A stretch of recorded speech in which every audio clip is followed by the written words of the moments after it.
Basics of RTI act and filings है। तो जो आरटीआई, जैसे आप जानते हैं कि फुल फॉर्म आरटीआई का है, राइट टू इंफॉर्मेशन। और ये जो है आज का कॉन्सेप्ट नहीं है, आज से 250 साल पहले का कॉन्सेप्ट है। सबसे पहले जब ये शुरू हुआ था स्वीडन में 2 दिसंबर 1776 को पास किया गया था वहाँ के गवर्नमेंट द्वारा। और उसके बाद से मतलब 2 सेंचुरी तक तो कोई और लॉ दुनिया में आया नहीं। उसके बाद लास्ट सेंचुरी में बहुत सारे लॉ बनने चालू हुए और 130 कंट्री में अभी आरटीआई एक्ट है। आरटीआई एक्ट के अलग अलग नाम हैं: freedom of information, access to information, right to information. India में जो हम इसे राइट टू इंफॉर्मेशन बोलते हैं आरटीआई। और ये जो है एक्ट जो था वो 12 अक्टूबर 2005 को बना था, यूपीए 1 के टाइम में। जो आरटीआई है उसका जो कंसेप्ट है वो यही है कि जितना भी गवर्नमेंट का इंफॉर्मेशन है वो आप हम सिटीजन्स को बिलोंग करता है। और सिटीजन्स रिकॉग्नाइज करें अपना right over the government information.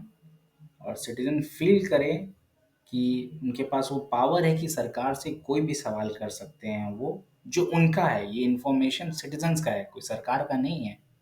Road कितने के बने, कैसे बने, स्कूल बने, कितने के बने, बुक्स आए, कितना खर्चा हुआ, कहीं पे भी सरकार भी अगर प्राइम मिनिस्टर कहीं जा रहे हैं फॉरेन तो कितने रुपए में गए वो भी आपका जानने का हक है। ब्रेकफास्ट किया जा रहा है गवर्नमेंट ऑफिस में, ये केस मैं आपको बाद में बताऊंगा कितने का किया जा रहा है। ये हर चीज़ आपके जानने का अधिकार है, क्योंकि पैसा आपका लग रहा है। लोग को लगता है कि वो इनकम टैक्स नहीं पे कर रहे हैं तो नहीं, उनकी जवाबदेही नहीं है, हाथ उठा लेते हैं। और इनकम टैक्स वाले समझते हैं कि वही बस सरकार को चला रहे हैं, ऐसा बात नहीं है। जीएसटी भी पे किया जाता है। हर वो आदमी जो एक माचिस की तीली भी खरीदता है वो भी जीएसटी पे कर रहा है।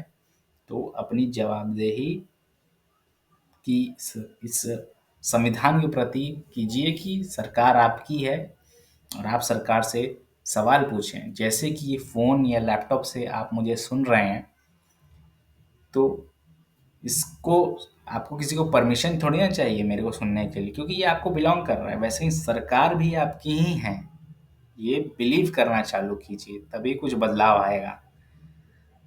आरटीआई यही सब कॉन्सेप्ट पे बने: ट्रांसपेरेंसी, अकाउंटेबिलिटी, और लोग विश्वास करें कि सरकार उनकी है। उसके बाद preamble देखें तो whereas the constitution of India established and republic, whereas democracy requires an informed citizenry and transparency of information which are vital to its functioning, and also to contain corruption and to hold government and their instrumentalities accountable to the governed। बाकी आप पढ़ सकते हैं। preamble यही कहता है कि जो है ये एक्ट ट्रांसपेरेंसी लाए और जितने भी करप्शन है गवर्नमेंट डिपार्टमेंट में उस पर हम लगाम कर सकें। बाकी आप पढ़ सकते हैं आगे। आरटीआई में इंफॉर्मेशन को कैसे डिफाइन किया गया है, तो सेक्शन 2F जो है आरटीआई एक्ट का: information means any material in any form including record, document, memo, email, opinion, advice, press release, circular, order, logbook, contract, report, papers, samples, model, data material held in any electric form, and information relating to any private body which can be accessed by public authority under any other law for the time being in force। मतलब कोई भी document हो, record हो, memo हो, emails हो, opinions, minutes of meeting तक। मतलब कोई भी ओपिनियन जब आता है या कोई भी बिल भी एक्ट बनने को होता है, तो जो बिल में जैसे सीए हो गया, अब वो जिस दिन से एक्ट बन गया तो उस दिन से आपको वो जो जितनी भी मीटिंग होंगे ना उसके रिलेटेड, वो भी आरटीआई के अंदर आती है कि क्या क्या उस मीटिंग में हुआ।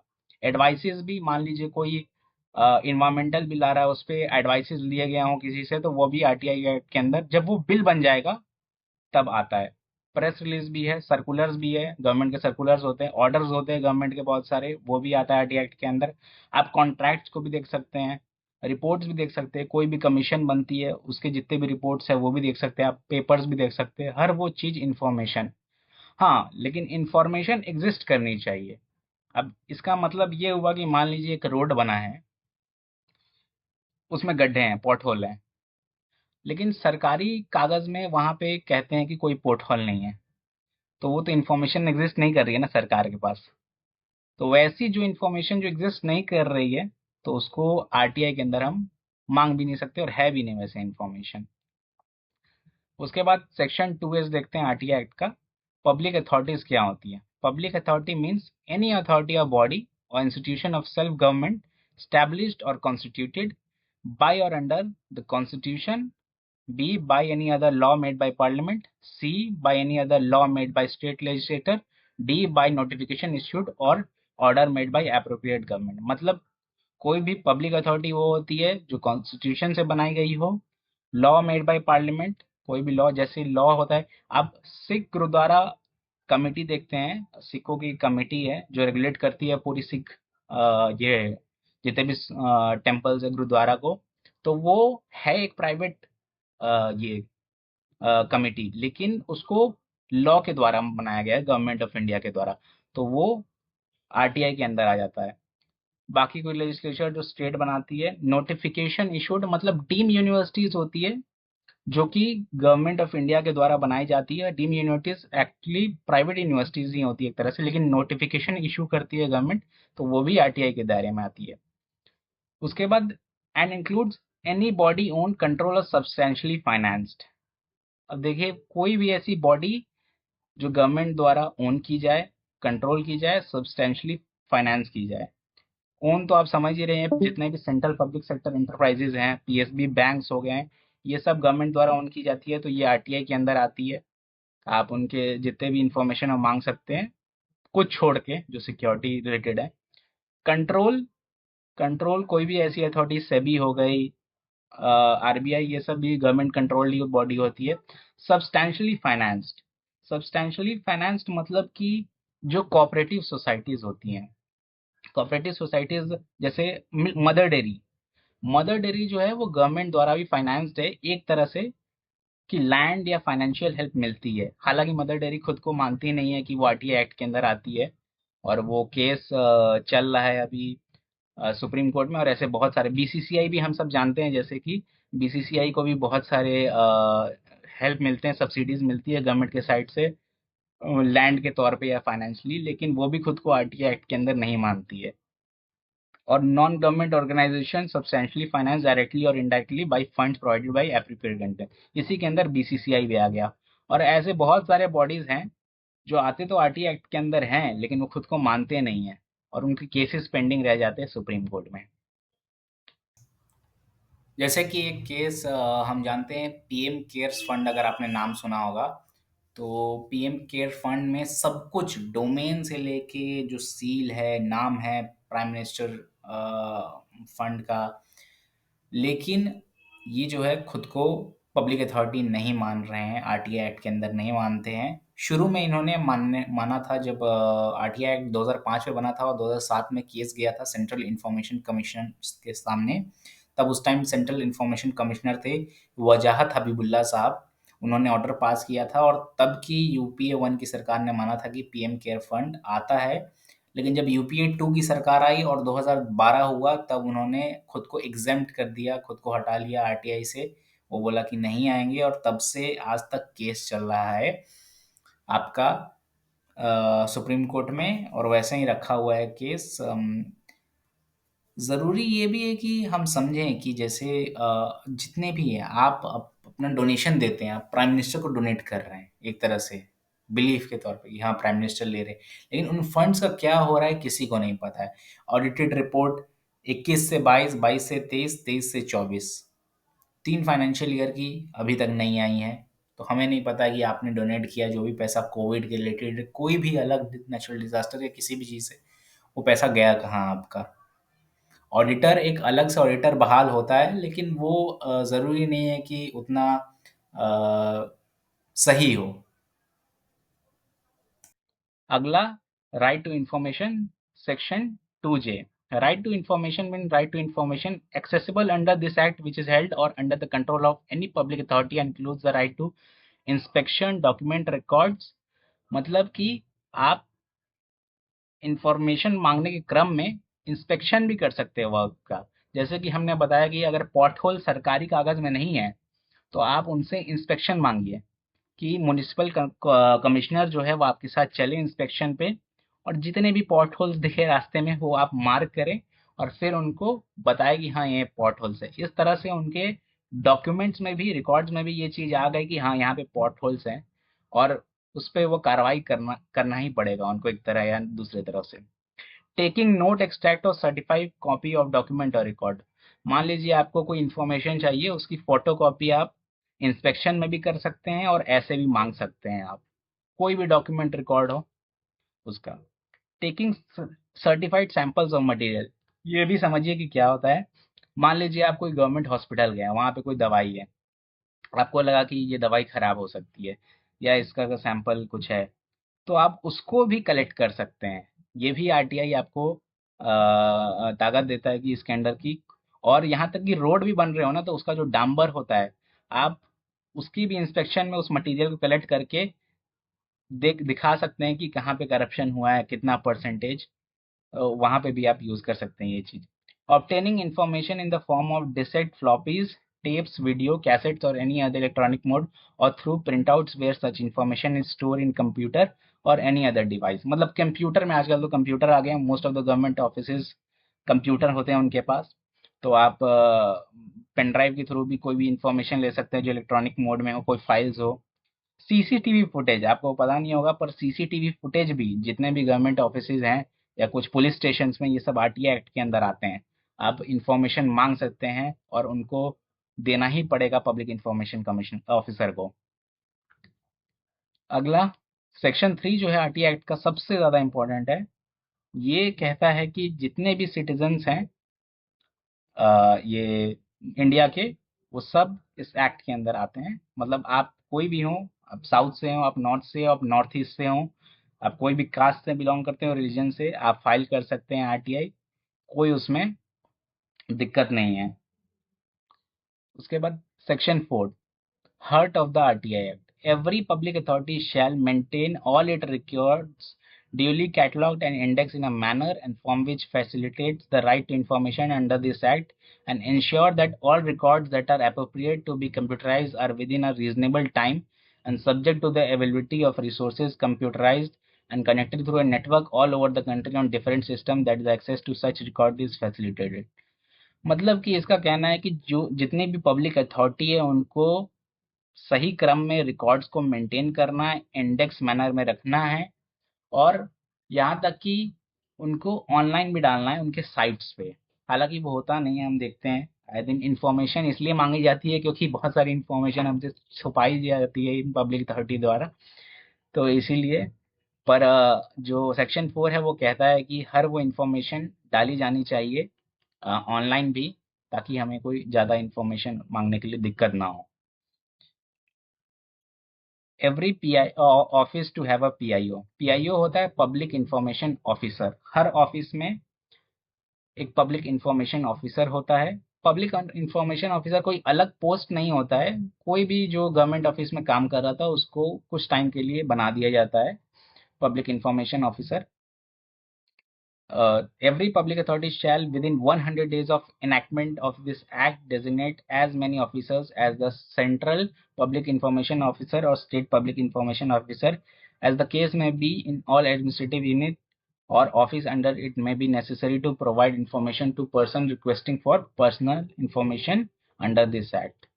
तो यही मतलब है कि हर वो, चाहे अलग अलग डिपार्टमेंट्स हो किसी मिनिस्ट्री के अंदर, जैसे फाइनेंस मिनिस्ट्री हो गया, उसके अंदर ministry department of economic affairs है, डिपार्टमेंट ऑफ ये रेवेन्यू है, उसके अंदर फिर रजिस्ट्रार ऑफ कंपनी है, तो हर डिपार्टमेंट का अलग अलग पब्लिक इंफॉर्मेशन ऑफिसर होंगे। और वो कोई भी डिपार्टमेंट अगर नया भी बनता है तो उसके विद इन 100 डेज के अंदर एक पब्लिक इंफॉर्मेशन ऑफिसर उस डिपार्टमेंट को बनाना ही होगा। उसके बाद सेक्शन 6 है request for obtaining information. A person who desire to obtain any information under this act shall make a request in writing or through electronic means in English or Hindi or in official language of the area in which the application is being made। मतलब कि अगर आपको information मांगनी है किसी भी इससे, office से, डिपार्टमेंट से या मिनिस्ट्री से, तो आप एक रिटन पेपर पे भी, कोई फॉर्मेट नहीं होता है आरटीआई का, एक बात लोगों को लगता होगा कि कोई फॉर्मेट होता है, ऐसा कुछ नहीं होता है। आपको बस खाली लिखना है टू पीआईओ, उस डिपार्टमेंट का नाम, उस मिनिस्ट्री का नाम। और एक भूल कभी नहीं कीजिएगा आरटीआई लिखने के समय, दैट पीआईओ का नाम कभी नहीं लिखिएगा। अगर आपको पता भी है, मान लीजिए जैसे पीआईओ का नाम कुछ भी हो, तो वो नाम नहीं लिखिए, क्योंकि कभी कभी क्या होता है कि वो लोग रिटर्न कर देते हैं और वो लोग एक्सेप्ट नहीं करेंगे। तो इस पीआईओ लिखा होगा तो एक्सेप्ट करना ही होगा इन्हें। उसके बाद कोई सी भी लैंग्वेज आप इस्तेमाल कर सकते हैं, इंग्लिश, हिंदी, ये तो सेंटर की है। स्टेट में अलग अलग लैंग्वेज, केरल में मलयालम में लिख सकते हैं आप, कर्नाटक में कन्नड़ा में, और कोई से भी स्टेट में कोई से भी। और हाँ, पब्लिक इंफॉर्मेशन ऑफिसर है, वो भी आपको स्टेट लैंग्वेज में जवाब देगा। अगर या वो जिस लैंग्वेज में कंफर्टेबल हो, इंग्लिश में कंफर्टेबल है तो इंग्लिश में देगा, या वो स्टेट के लैंग्वेज में जवाब देगा। ऐसा नहीं है कि आपने जिस लैंग्वेज में इंफॉर्मेशन मांगा है उसी में आपको मिलेगा। Second point, an applicant making request for information shall not be required to give any reason for requesting the information or any other personal detail except those that may be necessary for contacting him। मतलब आपको information मांग रहे हैं तो कोई भी reason देने की जरूरत नहीं है। ये बहुत ही अच्छा चीज है इस एक्ट में कि कोई रीजन, मुझे कोई भी इंफॉर्मेशन चाहिए, क्यों मेरे यहाँ रोड पॉट होल्स है, क्या उसकी जानकारी क्या है, या फिर मेरे यहाँ कितने लाइट लगे हैं पंचायत में, तो उसका कोई इन्फॉर्मेशन मांगने के लिए कुछ रीजन देने की जरूरत नहीं है। अच्छा, एक बात और, कि आप किसी भी स्टेट से हो, मान लीजिए मैं बिहार से हूँ और मुझे इन्फॉर्मेशन महाराष्ट्र में किसी चीज़ की इन्फॉर्मेशन चाहिए, महाराष्ट्र के स्टेट गवर्नमेंट से या वहाँ के कोई भी अथॉरिटी से, तो मैं आरटीआई डाल सकता हूँ। ऐसा कोई रिस्ट्रिक्शन नहीं है कि आप इस स्टेट से तो उस स्टेट में आरटीआई नहीं डाल सकते। स्टेट गवर्नमेंट के अलग अपने स्टेट इंफॉर्मेशन कमीशन होते हैं, और उनकी अलग पीआईओ, एसपीआईओ बोलते हैं उनको, state public information commission officer, और उनके अलग डिपार्टमेंट होते हैं, सेंट्रल के अलग। तो आप किसी भी स्टेट से बिलोंग करते हो, किसी भी स्टेट्स में आरटीआई डाल सकते हैं। अगला सेक्शन 7 है, डिस्पोजल ऑफ रिक्वेस्ट। तो on the receipt of a request under section 6, PIO shall expeditiously as possible in any case within 30 days of the receipt of the request either provide the information on payment of such fees as may be prescribed or reject the request for any of the reasons specified in section 8 and 9। Section 8 and 9 हम लोग बाद में देखेंगे थोड़ा late. पर जैसे कि आपने आरटीआई भेजा, उस पीआईओ को मिला, उसके अब उसका टाइम बॉम्ब चालू हो गया है। 30 डेज लिमिट होती है कोई भी आरटीआई का जवाब देने के लिए पब्लिक इंफॉर्मेशन ऑफिसर के लेवल पे। 30 दिन के बाद अगर उसने इंफॉर्मेशन नहीं दी तो आप फर्स्ट अपील दायर कर सकते हैं। उसमें भी आगे बात करेंगे हम कैसे क्या करना है। और अगर कुछ एक्स्ट्रा फीस लग रहा है, क्या क्या होता है, कभी कभी कोई डॉक्यूमेंट्स आपने मांग दिए तो वो 100-200 पेज के हो गए, तो उसके लिए ₹2 पर पेज के हिसाब से आपसे फी वसूला जाएगा। पीआईओ आपको भेजेगा और उस टाइम जो क्लॉक है वो रुक जाएगा 30 डेज का। फिर जिस दिन से आपने वो फी पे कर दिया तो वापस से वो क्लॉक चालू हो जाएगा। If PIO fails to give decision on the request for information within the period specified under section 1, PIO shall be deemed to have refused the request। तो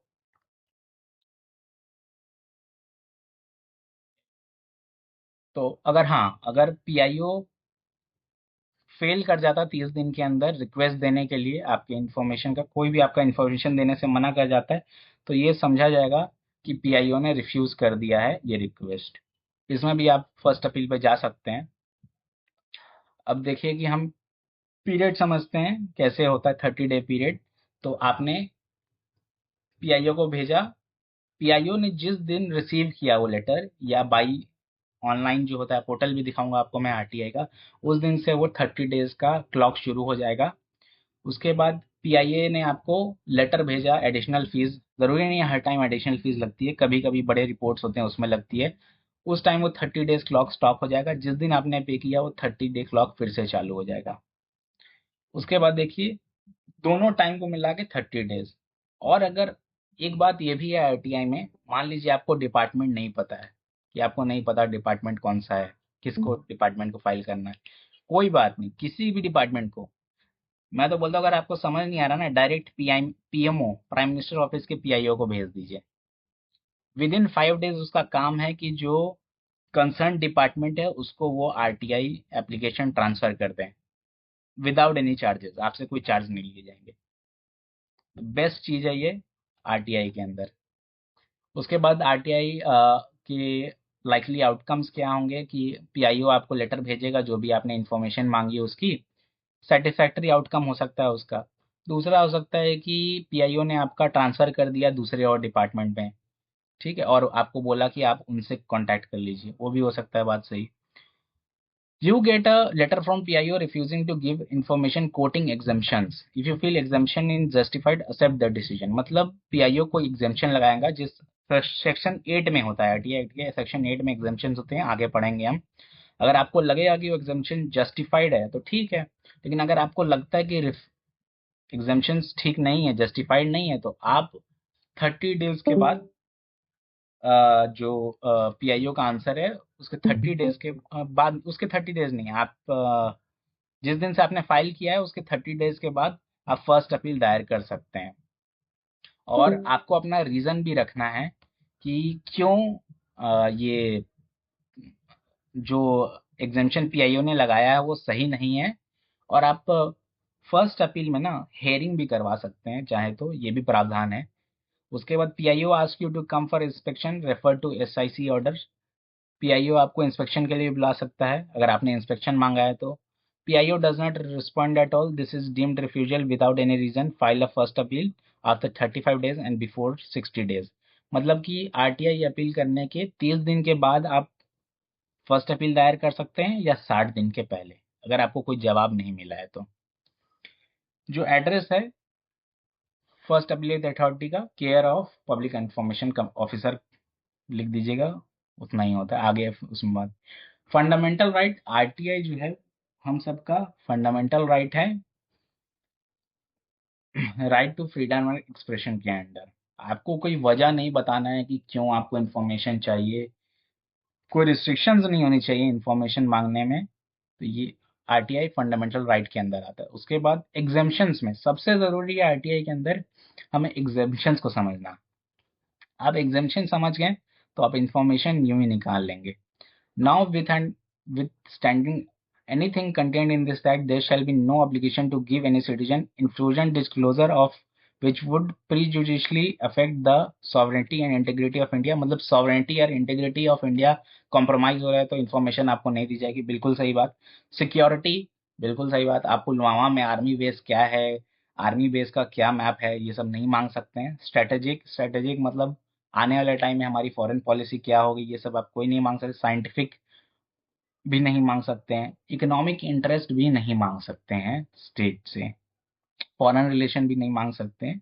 ये सब चीजें एग्जाम्पशन लिस्ट में आ जाती है इसमें भी, लेकिन कहीं कहीं ये होते हैं एग्जाम्पशंस, एग्जाम्पशन के अंदर भी एग्जाम्पशंस होते हैं। जैसा कि इकोनॉमिक इंटरेस्ट जो है, एक माधव गर्गिल का केस था। उन इकोलॉजिस्ट हैं वो, और जो गवर्नमेंट ऑफ इंडिया है, गवर्नमेंट ऑफ महाराष्ट्र सॉरी, तो उन्होंने उनको कुछ ये कंडक्ट करने को बोला था, रिसर्च, तो उन्होंने रिसर्च कंडक्ट किया, और फिर वो पेपर्स क्या हुए कि पब्लिक नहीं किए गए महाराष्ट्र गवर्नमेंट द्वारा, तो उस पे आरटीआई लगाया गया और मांगा गया, तो पीआईओ ने इनकार कर दिया कि ये एग्जाम्पशन आता है सेक्शन 81A के अंदर। लेकिन जो ये थे वहाँ पे कमिश्नर थे शैलेश गांधी, उन्होंने बोला कि कैसे, तो वहाँ पब्लिक इंफॉर्मेशन ऑफिसर ने बोला कि ये इकोनॉमिक इंटरेस्ट को हार्म करेगा। तो उन्होंने बोला कि कैसे हार्म करेगा, तो उसने बोला कि अगर कोई वहाँ पे चीज़ होगा तो अ, वो पता लग जाएगा लोगों को। तो जो इंफॉर्मेशन कमिश्नर थे शैलेश गांधी, उन्होंने बोला तो वो तो वहीं रहेगा ना, जो कॉपर है तो कॉपर ही रहेगा, उससे क्या दिक्कत है। तो वो जो इन्फॉर्मेशन है वो दी गई। इसके बारे में और ज़्यादा आपको पढ़ना है तो पढ़ सकते हैं, माधव गार्गिल केस सर्च कीजिएगा। फिर बी करते हैं, information which has been expressly forbidden to be published by any court of law और ट्राइब्यूनल और disclosure of which may constitute contempt of God. अब बहुत लोग को लगता है कि जो मैटर सब्जुडिस है, कोर्ट में है, उसके बारे में हम इंफॉर्मेशन नहीं मांग सकते हैं। ऐसा नहीं है। देखिए बहुत अच्छे से खूबसूरती से लिखा गया है ये line, information which has been expressly forbidden. Expressly मतलब बोला गया हो कोर्ट के द्वारा कि हाँ ये इंफॉर्मेशन नहीं दी जा सकती है, वही इंफॉर्मेशन ब्लॉक किया जा सकता है। बाकी जितने भी लॉ ट्रिब्यूनल में और कोई इंफॉर्मेशन है वो देना ही पड़ेगा। सी देखते हैं, information the disclosure of which would cause a breach of privilege of parliament और स्टेट लेजिस्लेटर। तो breach of parliament, privilege of parliament और स्टेट लेजिस्लेचर में आता है कि जैसे मान लीजिए एक कमीशन है, कोई भी कमीशन बनता है तो उसको अपने 6 मंथ के अंदर अपनी रिपोर्ट सौंपने होती है। बहुत सारे ऐसे कमीशंस होते हैं कि 2-2 साल 3-3 साल, एक कमीशन तो है कि वो 18 साल तक रिपोर्ट नहीं सौंप रही हैं। तो वो आता है कि आप एग्जाम्शंस में डाल दीजिएगा, लेकिन वो अगर स्टेट लेजिस्लेटर के आगे आ चुका है वो कमीशन का रिपोर्ट तो वो देना ही पड़ेगा पब्लिक को।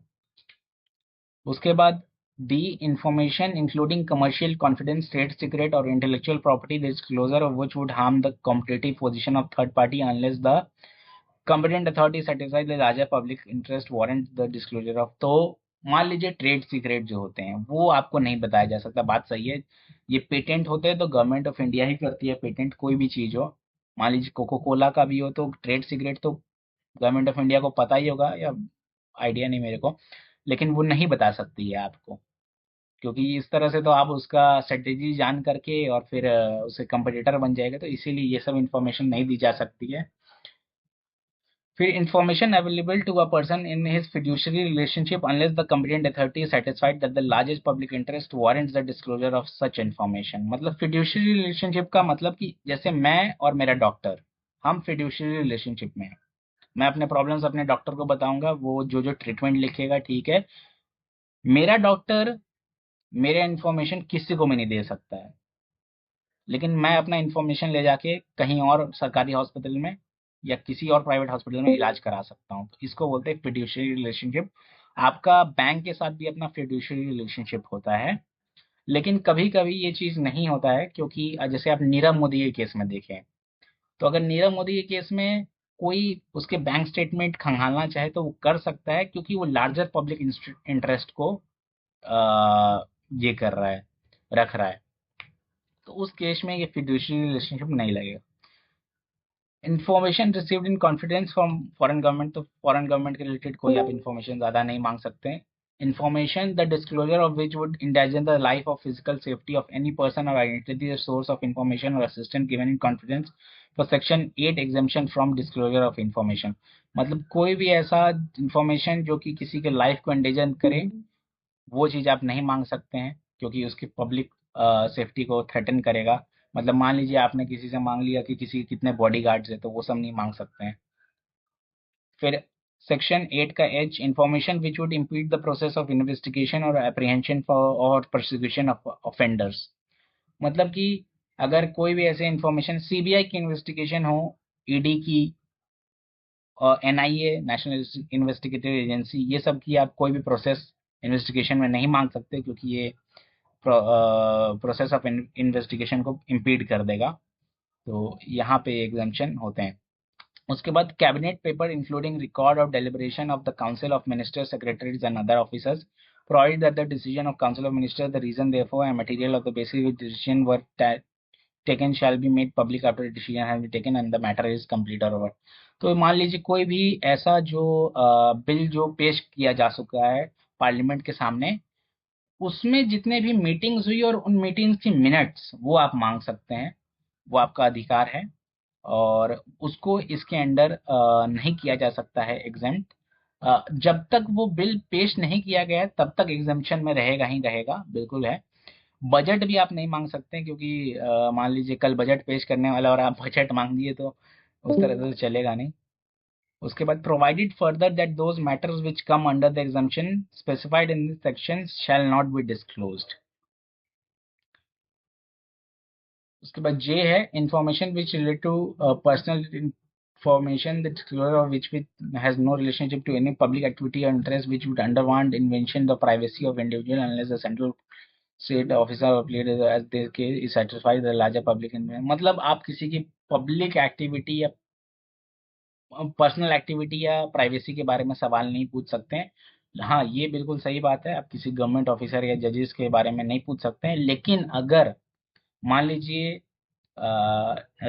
वो जो कर रहा है उसका इंफॉर्मेशन सरकार के पास है, मतलब कि आप सुनते हैं कि जैसे झारखंड में एक केस हुआ था कि वहां पे एक पब्लिक मीटिंग हुई और ब्रेकफास्ट में कुछ 20 लाख खर्च हो गए। तो हमें तो ये मतलब नहीं है कि क्या खाया, लेकिन 20 लाख खर्च कैसे हो गए खाली पब्लिक मीटिंग में ब्रेकफास्ट में, और वो खाली ऑफिसर लोग की थी। तो इस तरह के इंफॉर्मेशन जो जिसमें फेक रिसिप्ट्स हों, कभी कभी हम देखते हैं कि एक केस मैंने सुना था कि दिल्ली में कोई एमपी थे, तो उनके घर पे ना उन्होंने मैरिज ऑर्गेनाइज किया था अपने किसी रिलेटिव का। ये भी गलत है। आप अपने बंगलों का किसी भी इस तरह से रिलेटिव की शादी कराने या ये सब के लिए नहीं इस्तेमाल कर सकते हैं। तो वो भी हमें आरटीआई से पता चला था। तो इस तरह से डिफाइन करना होगा या हमें अपना केस लड़ना होगा कि किस तरह से वो पब्लिक इंटरेस्ट में है और प्राइवेट नहीं है, प्राइवेसी नहीं है उनकी। Provided that the information which cannot be denied to parliament or the state legislature shall not be denied to any person। मतलब स्टेट लेजिस्लेटर या पार्लियामेंट को कोई इन्फॉर्मेशन डिनाई नहीं की जा सकती, तो आपको भी वो नहीं की जा सकती है। ऑफिशियल सीक्रेट एक्ट के अंदर जो भी है वो एग्जेम्पशन में रहेगा।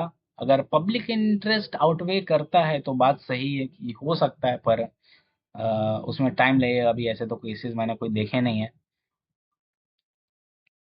उसके बाद digital personal data protection act जैसे हम लोग देखते हैं, अभी अभी नया आया है। तो ये जो है ना थोड़ा सा अ, एक तरह से हर्डल है आरटीए एक्ट में, क्योंकि ये क्रिएट करेगा कि प्राइवेसी क्या है। जैसे मैंने आपको दो एग्जांपल दिए कि वो जो 20 लाख वाला ब्रेकफास्ट वाला या बंगलो वाला, या एक और केस है जिसमें एक मिनिस्टर थे, एविएशन मिनिस्टर। उन्होंने अपने रिलेटिव्स और उनके फ्रेंड के लिए एक एयर इंडिया का प्लेन मंगवा लिया था, कहीं से कहीं उन लोग को जाना था। तो उसके लिए वो बाद में आरटीआई से खुला। तो इस तरह से तो कोई भी फिर अपने पद का गलत फायदा उठा लेगा और उसको प्राइवेसी का नाम दे देगा कि नहीं मैंने अपने लिए मंगाया। तो वो सब चीज में फिर देखना होगा कि किस तरह से प्राइवेसी को डिफाइन किया जाता है और लार्जर पब्लिक इंटरेस्ट है कि नहीं। उसके बाद सेक्शन 19 है अपील से रिलेटेड। अपील मतलब आपने आरटीआई दायर की, उसके 30 दिन के बाद अगर आपको जवाब नहीं मिला तो आप फर्स्ट अपील दायर कर सकते हैं। फर्स्ट अपील में फर्स्ट अपीलेट अथॉरिटी के सामने आप अपनी बात रखेंगे। वो हो सकता है कि आप लिखित भी दे दें या बाय हेयरिंग भी कराना चाहते हैं वो भी करा सकते हैं। फर्स्ट अपीलेट अथॉरिटी का काम है कि विद इन 30 डेज या 45 डेज के भीतर आरटीआई जो फर्स्ट अपील आपने दायर की है आपको इंफॉर्मेशन दी जाए या आपकी बात सुनी जाए। अगर वो नहीं होता है तो आप फिर सेकंड अपील जो कि कमीशन के सामने है वो दायर कर सकते हैं विद इन 90 डेज, और फर्स्ट अपील दायर करने के विद इन 120 डेज। उसके बाद अपील है, तो अपील आपकी जो है डिनाई की जा सकती है अगर इंफॉर्मेशन एग्जिस्ट नहीं करता है। एग्जामेशन है सेक्शन 8 या 9 के अंदर। सेक्शन 9 होता है कॉपीराइट से रिलेटेड, और फाइल नहीं मिल रहा है। तो अगर फाइल नहीं मिल रहा है तो कभी कभी आप एफआईआर भी करवा सकते हैं इसमें, उस ऑफिसर को बोल के कि फाइल मिल कैसे नहीं रहा है, कि गवर्नमेंट ऑफिस से चोरी हो गया और उन लोगों ने एफआईआर कराया नहीं, तो ये कैसे। तो वो भी कर सकते हैं। सेक्शन 20 जो है ये बहुत ही अच्छा आरटीआई एक्ट के अंदर है कि यहाँ पे जो ऑफिसर है उसके ऊपर, पब्लिक इंफॉर्मेशन ऑफिसर, उसके ऊपर पेनल्टी भी लगती है। बाकी जितने भी ये पीजी पोर्टल वाले हैं कि अगर कंप्लेंट नहीं हो, उसका निवारण नहीं हो तो उनपे कुछ नहीं होता है, पर यहाँ पे यही है कि प्रावधान है पेनल्टी का। 250 रुपये पर डे के हिसाब से 25,000 मैक्सिमम पेनल्टी होती है। और डिसिप्लिनरी एक्शन पीआईओ के ऊपर भी लिया जाएगा, और फर्स्ट अपीलेट अथॉरिटी ने अगर अपना काम नहीं किया, इंफॉर्मेशन आपको नहीं दिलवाई, हेयरिंग नहीं की, आपकी बात नहीं सुनी, तो उनके ऊपर भी डिसिप्लिनरी एक्शन लिया जाएगा कमीशन के द्वारा। सेक्शन 22 ऑफिशियल सिगरेट एक्ट से रिलेटेड है। तो ये बहुत साल पुराना है। इसमें कुछ चीज समझने का है नहीं, इसमें आपको इन्फॉर्मेशन नहीं मिलेगी। इसमें इंफॉर्मेशन आपको तभी नहीं मिलेगी जब अगर वो कोई एग्जामेशन है जैसे आर्मी से रिलेटेड या ये सब चीज़ों में, कोई भी सीबीआई से अगर इन्वेस्टिगेशन हो गई है तब तो आपको मिल जाएगा। पर आर्मी के बेस से रिलेटेड अगर मान लीजिए आज से 20 साल पहले कहीं बेस बना है, तो उस बेस की आज आप आज भी मैपिंग नहीं ले सकते अगर वो बेस वहाँ पे है या कुछ भी। पर उसके अलावा कोई भी इंफॉर्मेशन जो एग्ज़िस्ट करती है सीबीआई की इन्वेस्टिगेशन तक, वो फुल्ली तरीके से आपको 20 साल के बाद कोई भी इंफॉर्मेशन हो वो सरकार को देनी ही पड़ेगी। अपील तो आप समझ ही गए हैं कि आपको पीआईओ के सामने पहले करना है अपना अपील, फिर फर्स्ट अपील अथॉरिटी के सामने और फिर कमीशन के सामने। 3 स्टेजेस होते हैं। जैसे जुडिशरी में 3 स्टेजेस होते हैं ना, subordinate courts, high court, supreme court, वैसे ही यहाँ 3 स्टेजेस होते हैं। अगर आपको पहले स्टेज में इन्फॉर्मेशन नहीं मिली तो आप सेकंड स्टेज पे जा सकते हैं, वहां पे भी इन्फॉर्मेशन नहीं मिली तो आप कमीशन के सामने जा सकते हैं। सेंट्रल में भी सेंट्रल इंफॉर्मेशन कमीशन है और हर स्टेट का अपना एक इंफॉर्मेशन कमीशन होता है। उसके बाद सैंपल्स देखते हैं आरटीआई की। अब मान लीजिए जैसा पहला है, आपको फोटो कॉपी चाहिए किसी बिल्डिंग का जिसका अप्रूवल हो चुका है, sea facing apartment and Worli close to. तो इस तरह से आपको लिखना होगा आई वांट अ फोटो। सवाल नहीं पूछ सकते हैं, ये एक बात याद रखिएगा, आरटीआई में आप कभी सवाल नहीं पूछेगा। आपका जो होना चाहिए स्टेटमेंट वो ऐसा होना चाहिए, इन्फॉर्मेशन। देखिए जैसे I want the photo copy of layout approval and building proposal approval given for a sea face apartment and Worli close to Mahakali Nala. दूसरा केस देखिए, as per approved plan the distance of the building from the Mahakali Nala, if there has been any violation in construction, if any action has been initiated, if I want a photocopy of letter which action। अगर आपको लग रहा है, मान लीजिए आपको लगा कि नहीं यहाँ पे कोई वायलेशन हुआ है, तो आप ये नहीं बोलिएगा आरटीआई के अंदर कि नहीं यहाँ वायलेशन हुआ है। आप बोलिए कि अगर कोई वायलेशन हुआ है और अगर हुआ है तो उसके ऊपर क्या एक्शन लिया गया उसकी फोटोकॉपी मुझे दी जाए। उसके बाद एक दूसरा केस देखिए, I want a photocopy of minute of meeting of public hearing gram sabha held on along with file notings and comments of officer. मतलब कोई भी मीटिंग्स हो उसकी भी आप मिनट्स मांग सकते हैं, फाइल नोटिंग्स और कमेंट्स ऑफ ऑफिसर। आरटीआई के अंदर कोई भी कहीं पे भी मीटिंग हो अगर वो हुई हो तो उसकी मांग सकते हैं आप। थर्ड केस देखिए, if there are any norms for inspection and maintenance of roads, I want a copy of the same and designation of officer responsible for doing this work. If there are any inspection report of road, I want a copy of these will। ये सब information आप RTI के अंदर मांग सकते हैं। बाकी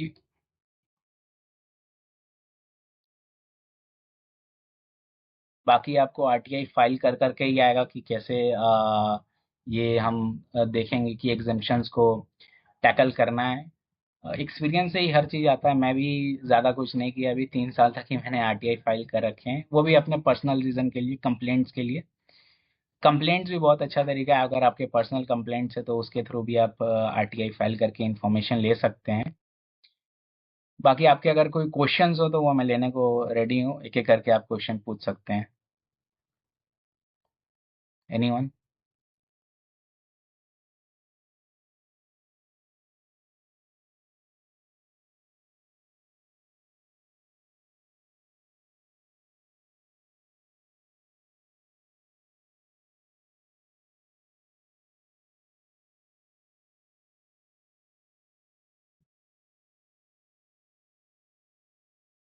आप लोग सुन सकते हैं मुझे क्या? Yes, yes, you are audible. So I wanna say I was late joined meeting, so I just wanna say, can you just make a quick revision or do from starting in a do you just a understand quick English? review? Sorry, Not Hindi. yes, yes, well, So बिल्कुल बोल I सकते हो. was explaining, RTI, what RTI is, right to information. Yes, yes. So I was talking about all the sections of RTI and exemption. Hmm. I will be sharing you the PPT with you. You can read it. You must understand Okay. the exceptions very well. How can information can be denied to you? From which Mm-hmm. state are you from? I'm from Chhattisgarh, Raipur. Chhattisgarh, Raipur. So there are many coal, forest areas and uh, coal mines over there. So you can Mm-hmm. also file say like how like in case somewhere I read that Tata case that Mm-hmm. the land was allotted to Tata. So how was the land? You can ask the government how was the land allotted to Tata how was the manner in which, and the how the decision was taken. All this can be given to you by RTI. Also now we see that in Adani case also, Adani have been allotted many coal fields in Chhattisgarh. So this is how you can, fight corruption basically. That all I was saying. No, and basically my question was what steps you did, because I just joined it when you started exceptions. So just made a quick video, because I know what is RTA, I know, but just I want to so quick video how you told how to file. Acha, you want to see how to file. See, I can show Yes. you the central government side. You can see my screen now. Okay. Can you see my screen? Yes, visible. See, this is the site of central government RTI online. Here you can go and you can submit request. Okay. And Okay. here you have to select any ministry. If you even don't know any ministry, just send it to the Prime Minister office. Under RTI, Okay. they are, pressured to be transfer that RTI to concerned departments within 5 working days. Okay. Here you can see you have to fill your personal information, email ID, phone number, name, address, all this. Text for RTI application, as you can see here. Here you have to write to PIO, respected sir and madam, whatever, like give me an example, what information do you want from government office? Like you can take example of the roads constructions track contracts given to the contractors who build So you roads. can Like ask I want for to know about that. that. You can mention the road number, whichever it is.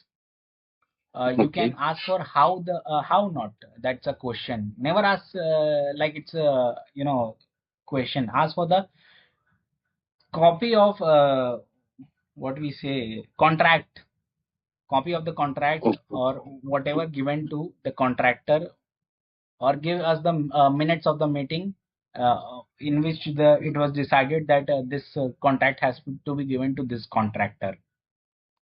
Okay. Like we can ask for how much money they are allowed to build No, don't roads. ask How much questions. How period? much We can't money? ask. Don't. You need to ask. Okay. Show me the accounts. Show me the accounts. Yeah, Okay. give me the photocopy of the accounts of this road or whatever you want. Never ask question Okay. in RTI. It's right to information, Okay. not right to question. So, or not right to interrogation. Understood. Anjali, any questions? No, I don't have any questions. Got it. Your explanation was amazing. Thank you. Ashish Raj, any questions?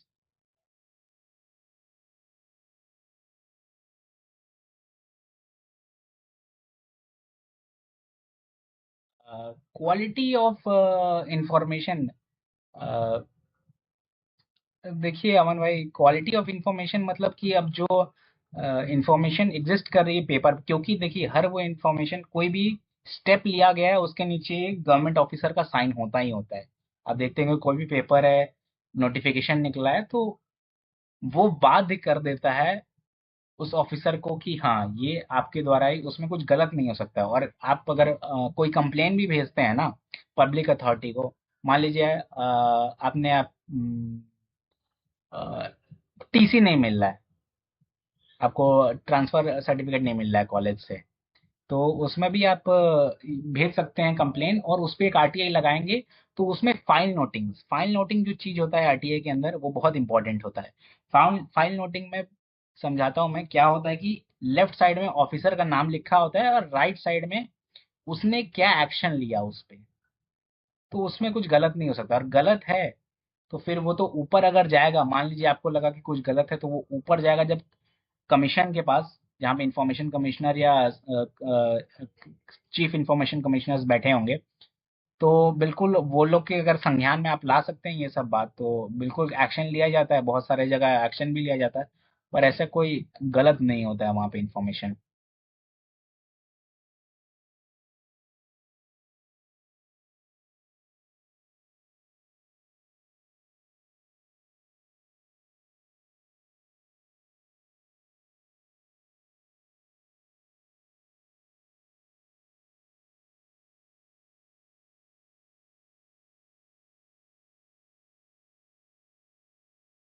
बाकी आप लोग को अगर और भी सीखना है RTI के बारे में, तो आ, एक information commissioner retired Shailesh Gandhi, उनके बारे में भी उनके बहुत सारे वीडियोस आपको मिल जाएंगे ऑनलाइन। उनको पढ़िए, क्योंकि ये एक प्रोसेस है, आरटीआई जो है वो एक प्रोसेस है सीखने के बारे में। एक दिन में तो आप मतलब ऐसा सबसे अच्छा आरटीआई नहीं कर पाएंगे, पर धीरे धीरे जैसे जैसे करेंगे वैसे वैसे आप सीखते जाएंगे। खासकर एग्जाम्पशंस के बारे में, एग्जाम्पशंस बहुत ज़रूरी है समझना, एग्जाम्पशन को कैसे लगाए जाते हैं, कैसे क्या होता है। एक केस था, जैसे प्रेसिडेंट, मान लीजिए प्रेसिडेंट के बाद कोई भी केस जाता है जिसमें कि मान लीजिए डेथ पेनल्टी जिसको हो जाता है, तो प्रेसिडेंट से क्षमा मांगने के लिए जाता है कि डेथ पेनल्टी हटाई जाए उनकी। तो उस पे कैसे प्रेसिडेंट ने पूरा डिसीजन लेता है कि इसकी डेथ पेनल्टी हटाई जाए कि नहीं हटाई जाए। तो जब भी प्रेसिडेंट डिसीजन ले लेता है, उसके बाद उसका एक ऑर्डर आप मांग सकते हैं कि प्रेसिडेंट ने कैसे डिसीजन लिया, मिनट्स ऑफ मीटिंग के साथ। ये सुभाष चंद्र अग्रवाल हैं, एक आरटीआई एक्टिविस्ट हैं, उन्होंने ये केस फाइल किया था, और जो प्रेसिडेंट ऑफिस है उन्होंने रिजेक्ट कर दिया था केस, क्या किया कि ये सेक्शन 8 के अंदर आता है, क्योंकि ऑफिसर का वहां पे नाम आ जाएगा।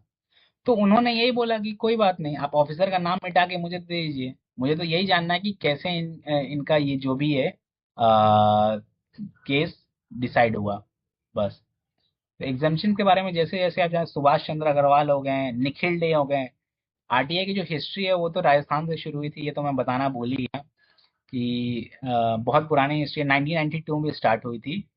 जब कुछ लेबरर्स थे वो गवर्नमेंट ऑफिस में काम करते थे, तो उनको जो डेली वेजेस मिलते हैं वो बहुत कम मिलते थे, या कुछ उसका रिकॉर्ड नहीं था। तो निखिल डे, अरुणा रॉय और कुछ लोग थे वहाँ पे, उन्होंने मिलकर लड़ा वो केस, और वहां से एक लड़ाई चालू हुई आरटीआई की, जो 2005 में एक्ट बना। ऐसे बहुत सारे लोग हैं। उसके अलावा बहुत सारे इंफॉर्मेशन कमिश्नर्स भी हैं जो काम कर रहे हैं आज के टाइम पे आरटीआई को। हालांकि आरटीआई का जो अमेंडमेंट हुआ 2019 में या 20 में, उसने थोड़ा कमजोर कर दिया, और अब डाटा प्रोटेक्शन बिल जो आया उसने भी थोड़ा आरटीआई को कमजोर कर दिया। यही कहता हूँ, डेली डेली नहीं तो मंथली एक आरटीआई लगाइए थोड़ा आप लोग, पब्लिक इंटरेस्ट में, कि पॉट होल से रिलेटेड, ग्राम पंचायत में है, विलेजेस में है, तो कुछ भी हो। मैंने भी आरटीआई लगाया था, मेरे यहाँ जो नल जल योजना होती है वो लग तो गया था, लेकिन उसका जो पानी का कनेक्शन होता है वही नहीं लगा था। तो उस पर आरटीआई लगाया, तो उसके 1 मंथ बाद वो कनेक्शंस लग गया और सबके घर में अब पानी आता है। तो इस तरह से आप लड़ सकते हैं, छोटे से छोटा चीज भी हो उस पर लड़े जा सकती है। और बड़ा हो तो उसमें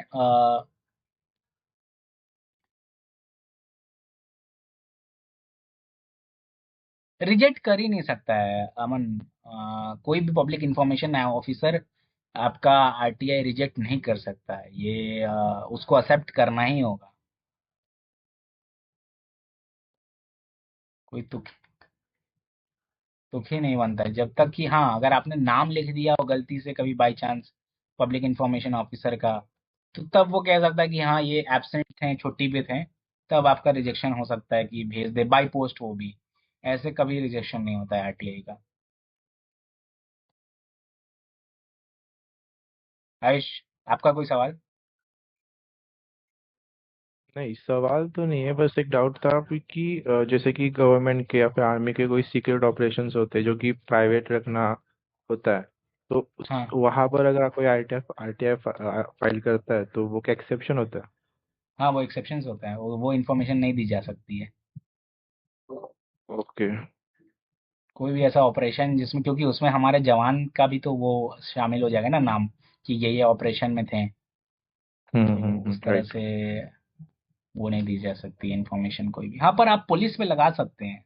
अगर आर्मी में भी आपका लगाना है आरटीआई, क्योंकि आर्मी में भी ऐसा नहीं है कि कोई ऑर्गेनाइजेशन करप्ट नहीं है, करप्ट है।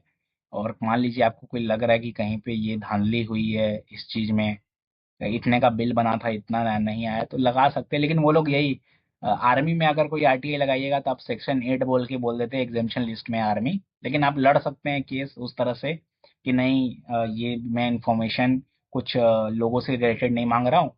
यहाँ पे मान लीजिए कॉन्ट्रैक्ट बेस्ड पे था कि रोड बनने वाला था और नहीं बना आर्मी के द्वारा, तो उसमें कर सकते हैं। पुलिस में भी लगा सकते हैं आप, तो पुलिस में ऑपरेशंस में लगा सकते हैं।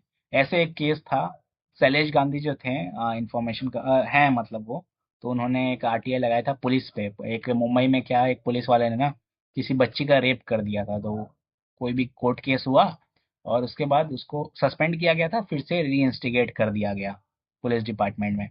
तो शैलेश गांधी ने कुछ नहीं किया, गुस्सा कुछ नहीं, उन्होंने बोला कि आप मुझे बताइए कि मिनट्स ऑफ द मीटिंग दीजिए कि कैसे डिसाइड किया गया कि ये आदमी को वापस से री इंस्टिगेट कर किया गया डिपार्टमेंट में। और उसी का अंजाम हुआ कि उस वो जो इंस्पेक्टर था जिसने रेप किया था बच्ची का, कि उसको डिसमिस कर दिया डिपार्टमेंट ने, सस्पेंड नहीं डिसमिस कर दिया। तो इस तरह से आप अगर जानते हैं अपने ताकत तो कर सकते हैं बिल्कुल। बहुत सारे स्कैम्स भी बाहर आए हैं। व्यापम हो, अगर कोई मध्य प्रदेश से है या जानकार आदमी है तो जानते हैं व्यापम के बारे में। कोलगेट स्कैम हो, 2G स्पेक्ट्रम हो, सारे स्कैम्स सब आदर्श कोऑपरेटिव सोसाइटी स्कैम था एक बहुत अभी जो महाराष्ट्र के हैं तो आप जान रहे हैं, अशोक चव्हाण जिसमें थे, वो भी आरटीआई से ही बाहर आया था। उसमें जो कमीशन बनी थी वो रिपोर्ट दे ही नहीं रही थी, तो शैलेश गांधी ने उन्होंने लगाया था, तो उनके कहने पे रिपोर्ट दिया गया था। जैसे बहुत सारे स्कैम्स बाहर आते हैं आरटीआई की बदौलत ही, पर अभी थोड़ा कमजोर हो रहा है क्योंकि अभी कम लोग आरटीआई फाइल करते हैं इंडिया में, बहुत कम परसेंटेज है। तो करना चाहिए लोगों को, मंथली मैं बोलता हूँ एक आरटीआई मैं भी करता हूँ, आप लोगों को भी करना चाहिए हर मंथ। दिक्कत आए तो मुझसे कांटेक्ट कीजिए, अगर मैं मुझसे भी ना हो तो मैं आपको एक दो और लोग के नंबर्स दूंगा, उन लोग से पूछिएगा। ठीक है फिर, thank you everyone for joining. बाकी और किसी के सवाल नहीं है ना?